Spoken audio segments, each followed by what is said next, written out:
Chief Corona ay isa sa 3 Batanggenyong maestrado na bahagi ng Korte Suprema. Nagpapatrol, Tina Gandon. Inilan ng batikos ang pagtapalaga ni Pangulong Gloria Macapagal Arroyo kay Justice Renato Corona bilang bagong Chief Justice ng Korte Suprema. Ayon sa mga kritiko ng administrasyon, isa na naman ito sa mga midnight appointments ng Pangulo bago siya bumaba sa pwesto. Si Corona ay isa sa 3 Batanggenyong justices sa Korte Suprema. Pinaka-senior ito kumpara kina Justice Jose Perez at Justice Jose Mendoza. Para sa Integrated Bar of the Philippines Batangas Chapter, malaking karangalan para sa mga Batanggenyo na isang kababayan ang napiling maging punong mahistrado. Dapat sana tanggapin na lang. And especially the Batanggenyo lawyers, mayroong iba siguro dyan na may ibang view as regards the appointment.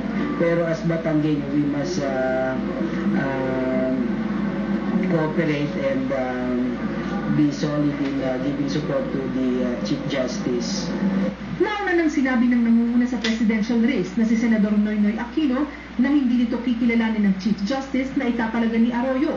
Pero ayon sa IBP Batangas, wala na magagawa si Noynoy na yung nakapanumpa na si Corona. The Supreme Court is co-equal body and the executive department cannot impose itself on the judiciary. So that is still to recognize and move on after the GMA administration. Sa survey ng ABS-CBN News, lumabas na 78% o 15 sa 19 na desisyong inilabas ni Corona ay pro-administration. Pinakamataas kumpara sa 14 pang nakaupong justices.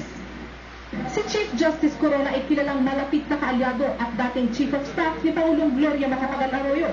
Pero ang IBP Batangas tiwala na hindi ito makakaapekto sa mga kasong kanyang hahawakan at sa mga desisyon na kanyang bibitawan bilang punong maestrado. Tina Ganzon, Patrol ng Pilipino.